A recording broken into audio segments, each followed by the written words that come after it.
도암동 재건축, 이제는 결정할 때.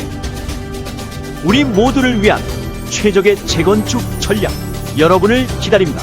도암동 재건축 추진위원회.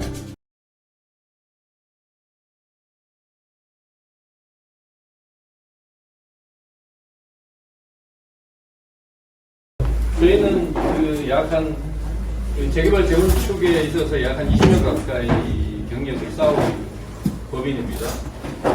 감lik국가에서 같이 일을 하고 있고요. 본론으로 들어가서 말씀드리면은 결정하고 부과 절차가 있습니다. 여러 개 단계 절차가 있는데 이 중에서 핵심적인 거 일단 위주로 먼저 말씀드리면 1번이 사업시행 인가고요. 그 다음에 6번이 관리처분 계획 수립 및 인가입니다. 그리고 8번에 가서 준공 인가가 있습니다. 이런 인가 단계별로 여러 가지 절차들이 이렇게 진행이 된다 이렇게 생각하시면 되고요. 먼저 사업시행 인가가 되면 이제 사업시행 인가는 나중에 조합이 설립되고 나서 그 사업시행 인가 절차를 이제 받게 되는데요. 사업시행 인가가 되면은 재건축 부담금이 이제 결정이 되고 부과 절차가 시작이 됩니다. 결정하고 부과는 누가 하느냐? 이 주체가 빠져 있는데 국토교통부에서 한다 이렇게 생각하시면 됩니다.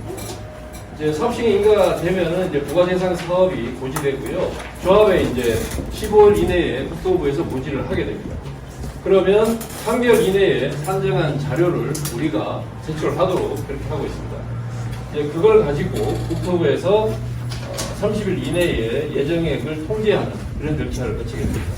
자, 그 이후에 이제 분양 신청을 하고요. 분양 신청 공고를 하고 예정액을 포함해서 이제 통지를 하게 됩니다. 그리고 관리처분 계획할 때 조합원별로 분담 기준하고 비율을 결정해가지고 다 알려주게 되어 있습니다. 그래서 관리처분 계획에서 반영할 수 있도록 이렇게 하도록 하고 있습니다. 그래서 나중에 이제 징수 계좌 신청하고 개설을 하고요.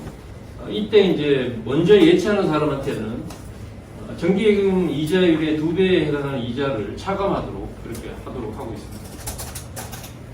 그 다음에 준공인가가 되면은 이때 부과 종료 시점이 되고요. 그 이후에 이런 부담금 산정 자료 제출하고 통지하고 심사 청구하고 심사 결과 통지, 그 다음에 부담금 결정 부과, 부담금 납부 이런 절차를 거치도록 하고 있습니다. 자, 그러면 부담금 결정 기준하고 방법은 어떻게 되느냐?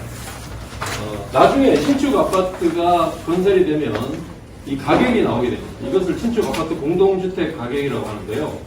이게 한국부동산원에 의뢰해가지고 총액을 줘서 산정하게 됩니다.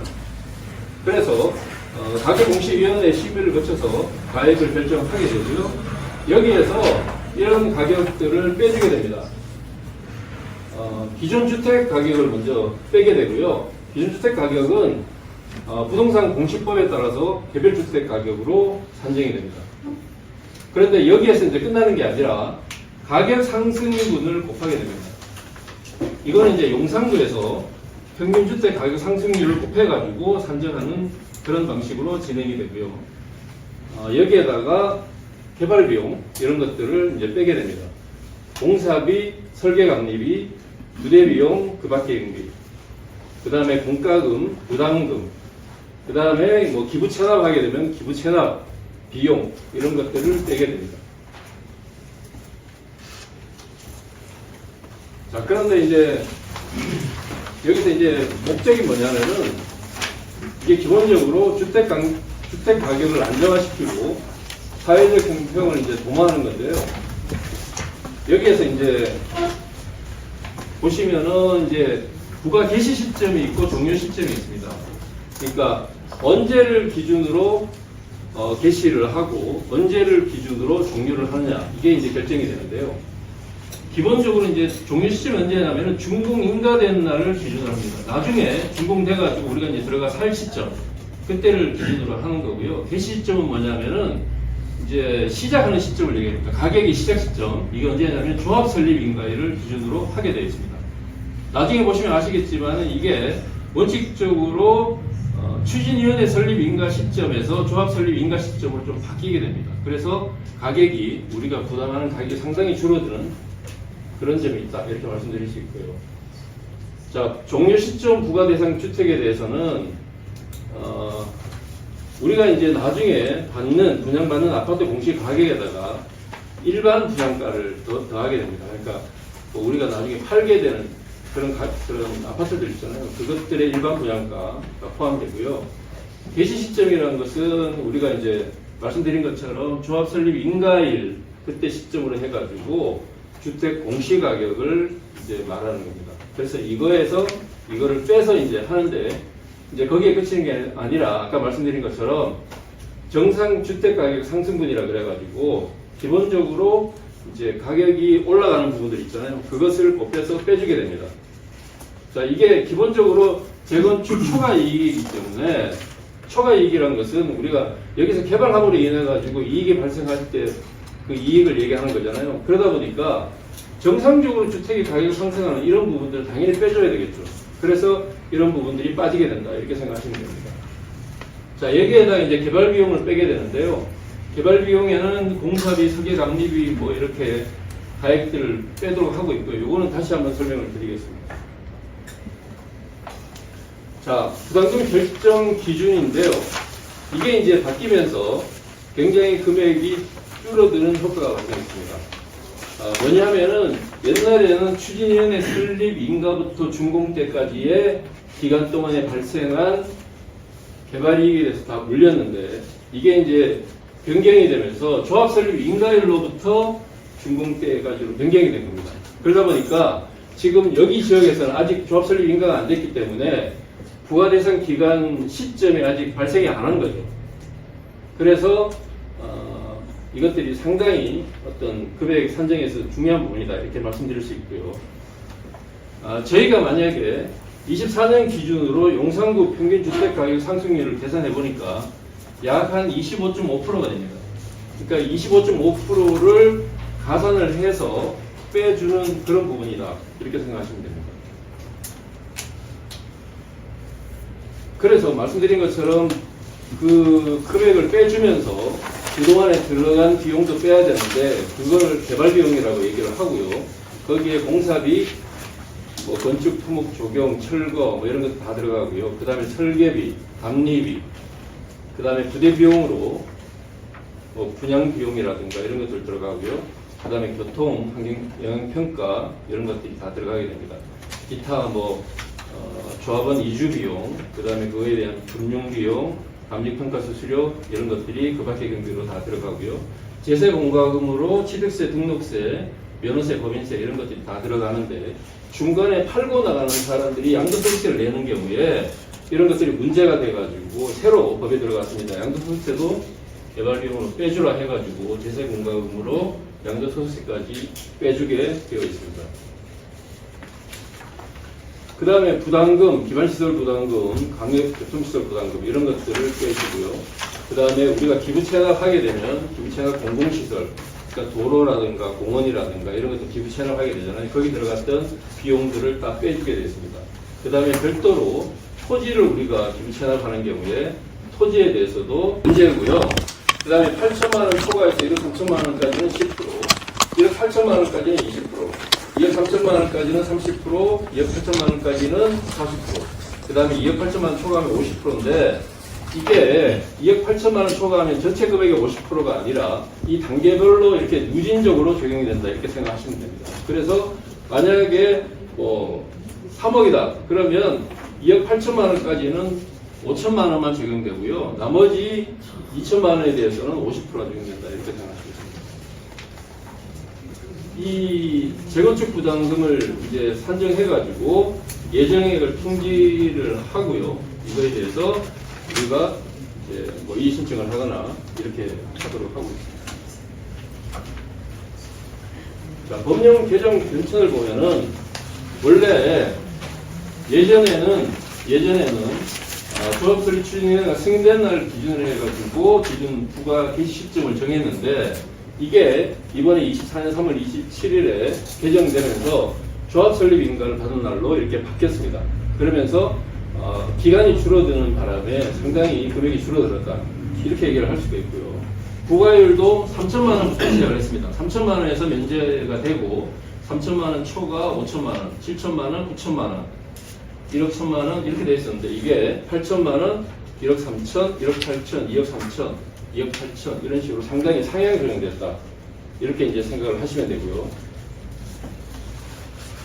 그 다음에 재건축 부담금 감경이라는 게 신설이 됐습니다. 예전에는 없었습니다. 이게 신설이 됐는데 다른 주택을 보유하지 않고 이건 뭐냐면 1세대 1주택을 얘기하는 겁니다. 1세대 1주택이면서 역삼에서 6년 이상 재건축 대상 주택을 보유한 경우에는 감경해야 된다고 이렇게 되어 있고요. 그 다음에 뭐 그거에 대해서 우리가 그 부가에 대해서 무슨 그 감경하는 경우에는 좀 기간을 늘려잡아줘가지고 이런 규정들이 있는데 뭐 이건 별로 중요하지 않고 또 납부유예를 할 수 있도록 되어 있습니다. 60세 이상이고 1세대 1주택인 경우에는 조금 나눠서 낼 수 있도록 또는 나중에 낼 수 있도록 하는 납부유예 제도를 새로 신설을 했다 이렇게 생각하시면 됩니다. 근데 감경은 이게 뭐 그냥 감경이 있을 수 있지 않느냐라는 게 아니라 굉장히 큰 폭으로 감경을 한다 이렇게 생각하시면 됩니다. 보시면은 어떻게 감경하느냐 20년 이상 가지고 있으면 70% 감경입니다.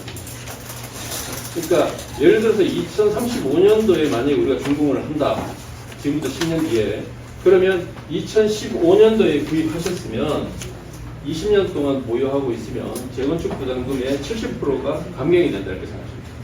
굉장히 큰 폭으로 감경이 되죠. 6년 이상 감경을 해주되 20년 이상이면 70% 감경이 되기 때문에 나중에 저희가 시뮬레이션 돌려보니까 굉장히 큰 폭으로 감경이 되더라 이렇게 얘기를 할 수 있습니다.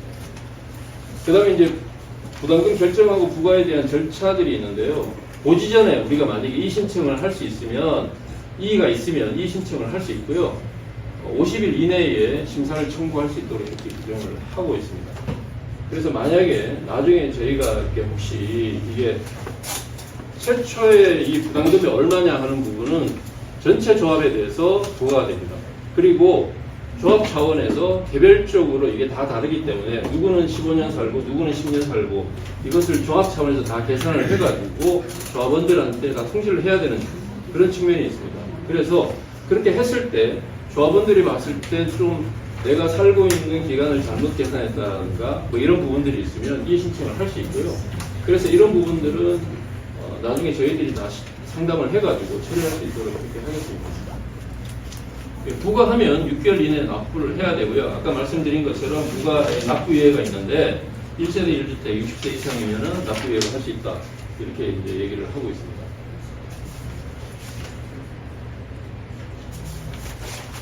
자, 이거 예전에 나온 얘기인데요.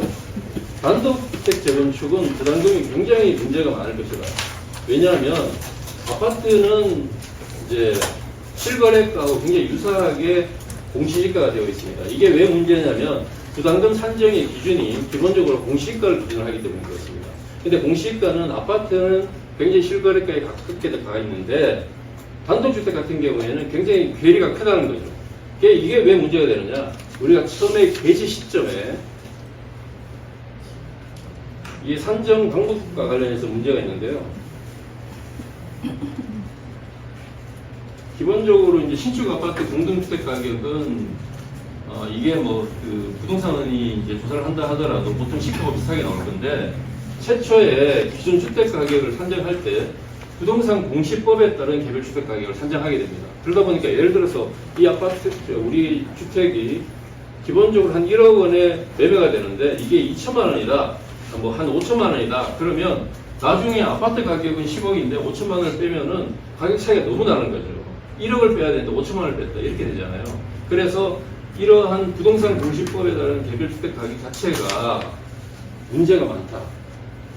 그래서 이런 얘기들이 나왔고요. 근데 최근에 나온 얘기는 뭐냐? 전수조사를 한다는 겁니다. 정부가 재건축 부담금 제도 개선을 위해 가지고 이 전수조사에 나서 가지고 부담금을 제대로 산정하겠다. 그래서 실제로 공시가격을 최초 가격을 올려주겠다. 이렇게 얘기를 하고 있는 겁니다. 그렇게 되면은 이런 재건축 부담금이 줄어들 수밖에 없다. 저희들은 이렇게 보고 있습니다. 심지어 국토장관 같은 경우에는 한수제를 폐지하자 이런 얘기가 나오고 있고요. 다만 완전히 폐지하면 문제가 있으니까 보완장치를 마련하자 이런 얘기들을 하고 있습니다.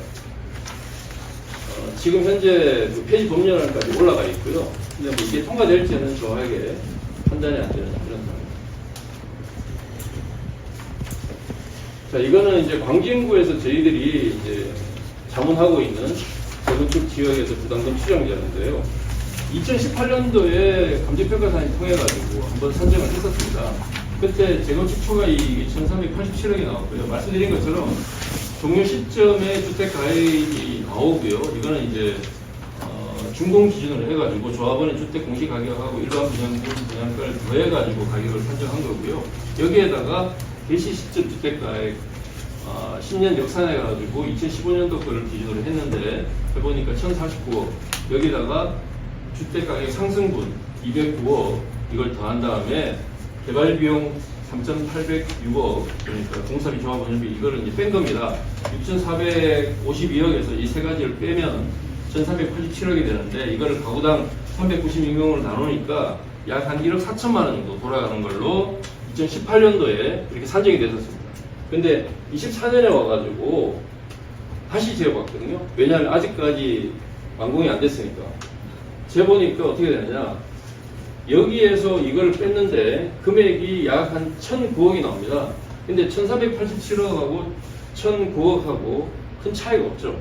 근데 물론 이제 여러 가지가 이제 개시 시점 주택 가격이 올라가고 뭐 이런 것들이 있어가지고 이게 줄어들긴 했지만 한 30% 정도밖에 차이가 안 나는데 크게 40%밖에 차이 안 나는데 초과 이익 부담금은 1억 4천만 원에서 4,200만 원으로 줄어들었습니다. 그러니까 이게 1억 가까이 줄어든 이유가 뭐냐?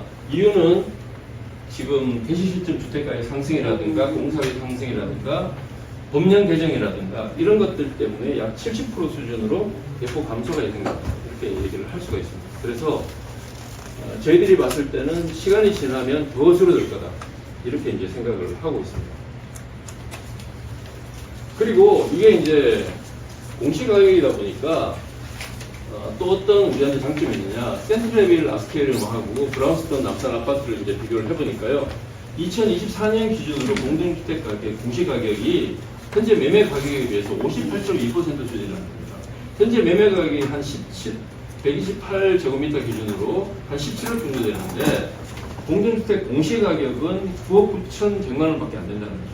그러니까 이게 한 58% 정도 되고요.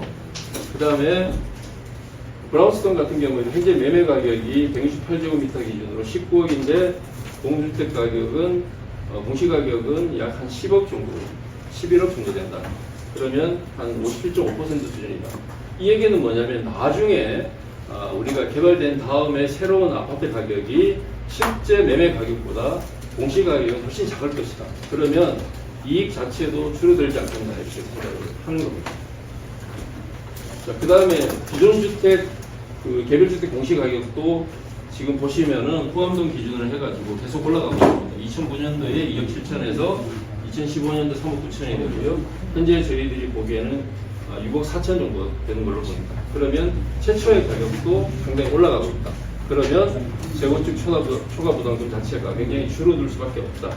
이 가액 자체가 줄어들고 또 우리가 여기 오랫동안 보유를 하고 있으면 아까 말씀드린 것처럼 20년 이상이면 70%가 공제가 되기 때문에 상당히 줄어들지 않을까. 그러니까 지금까지 얘기해왔던 것들은 대부분 공제가 없는 기준으로 하는 내용입니다. 그런데 이 공제라는 게 새로 생겼거든요. 이 공제 규정이 새로 생겼습니다. 그러다 보니까 지금까지 얘기했던 금액에 비해서 상당히 줄어들 것이다. 70%까지 줄어들 수 있다. 이렇게 생각을 하고 있습니다. 저희가 준비한 내용은 일단 여기까지고요. 한번 정리를 하자면 결과적으로 재건축 초과 부담금이 이렇게 우리가 생각했던 것처럼 어마어마하지 않고 정말 나중에 봤을 때는 우리가 충분히 부담할 수 있거나 또는 아주 작은 금액일 수 있다. 이런 말씀을 저희가 드리고 싶습니다. 환수제 금액을 매도했을 때 낸다는 걸로 들었는데 맞나요? 그렇지는 않고요. 준공 시점에 그냥 부담하는 걸로 되어 있습니다. 그래서 이게 문제가 많습니다. 왜냐하면 나중에 양도소득세를 또 내게 될 건데 재건축 초과 부담금 이거 환수 이익에 대해서 이익에 환수가 되면은 양도소득세 또 내는 거 아니냐라고 해서 그게 이제 문제가 될 수 있습니다. 그런데 지금 현재까지는 그 헌법재판소에서 합헌으로 판결을 내렸습니다. 근데 저게 매도가 되더라도 내가 이제 주택을 소유하다가 이제 그 분양을 받아가지고 매도하게 되면 재건축 분담금은 이제 매도자가 분담하게 되는 매도자죠. 매수자가 하는 게 아니고. 그럼 저게 사실 이중과세라는 거예요. 네. 그 이중과세를 저렇게까지 그 법령으로 말이죠. 이게 주시한다는 게 예, 맞습니다. 지금 말씀하신 게 정확히 맞고요. 그리고 이게 더 문제가 뭐냐면 부과 시점이 준공 시점을 기준으로 조합한테 부과한 겁니다. 조합한테 부과하고 조합은 그것을 주민들을 정확하게 계산해가지고 나눠서 다시 내라고 얘기를 하는 거거든요. 그러다 보니까 만약에 준공 전에 이 전 단계에서 만약에 우리가 분양을 신청한 다음에 매매해버리잖아요. 분양권을 팔아버리잖아요. 그럼 누가 낼 거냐? 그 부분이 굉장히 문제되는데 이거는 준공 당시에 보유한 사람이 내야 된다는 게 일반적인 해석입니다. 그러면 중간에 팔고 나가는 사람은 이걸 안 내고 나가게 되는 거죠. 그런데 여기 얼마 나올지 정확하게 모르는 상황에서 사게 되니까 나중에 사는 사람이 피해를 입을 수 있다. 제가 이제 우리가 공부하는 의미에서 제가 이제 주입분들한테 얘기하는 건 어떤 의미냐면 재건축 초과이익 이제 큰 부담이 없을 것이다. 근데 이제 두 가지 문제점이 있는데 저기 이제 시점도 공시가격이고 종점도 공시가격이고 이건 사실 이제 문제가 되는 겁니다. 그리고 이제 또 하나는 재건축 분담금이라고 하는 게 개인이 내는 것이 아니고 사실은 조합에서 내는 거랍니다. 그죠? 그러면 재건축 분담금을 줄이기 위해서 부담금을 줄이기 위해서 할 수 있는 방법이 여러 가지가 있잖아요. 평가사님 잘 아시겠지만은 사업비를 높이는 방법도 있을 것이고, 그 다음에 이제 조합원 감정평가를 확 올려주는 방법도 있을 것이고, 여러 가지 방법이 있기 때문에 사실은 여기 계신 분들께서도 자신감을 가지셔야 되는 것은 재건축 초과이익 헌재에 딱하는 부담금은 앞으로 우리가 시작하면 10년 정도가 되거든요. 그러니까 크게 거기에 데미지를 입을 건 거의 없다. 이렇게 생각하시는 게 좋을 거예요. 그리고 나오는 우리가 사업성이 워낙 좋기 때문에 조합에서 부담할 수도 있고 적립할 수도 있고 또 사업성을 높여가지고 고급 아파트를 가면서 이제 아파트 가서 높일 수 있는 여러 가지 방법이 있기 때문에 재건축 초과이익은 그렇게 신경 안 써야 된다. 네. 맞습니다. 그리고 기름장 돈이 남으니까 초월 때 공채가 다 남아서 지금 이제 이 공제는 사실은 주민들별로 다 다르잖아요. 얼마나 이게 사셨는지 보유했는지 그런 것들을 알 수 없기 때문에 실제로 얼마나 부담할지 정확하게 계산하지 못하는 그런 경우가 발생할 수밖에 없습니다. 그러다 보니까 일단 그걸 빼고 계산했을 때 이제 금액 자체가 이제 커 보일 수 있는데 이제 그런 금액들도 사실은 우리가 이제 줄여 나가는 방향으로 법이 개정되고 계속 얘기가 나오고 있기 때문에 상당히 줄어들지 않을까. 그럼요. 예, 그렇게 생각하고 있습니다. 자, 우리 수고해주신 구혜동 변호사님에게 박수 한번 드리고요. 네, 여러분들 잘 들으셨죠? 자, 궁금하신 점이 상당히 많으실 겁니다. 자, 지금부터는 토론 시간인데요. 질문이 있으시면 질문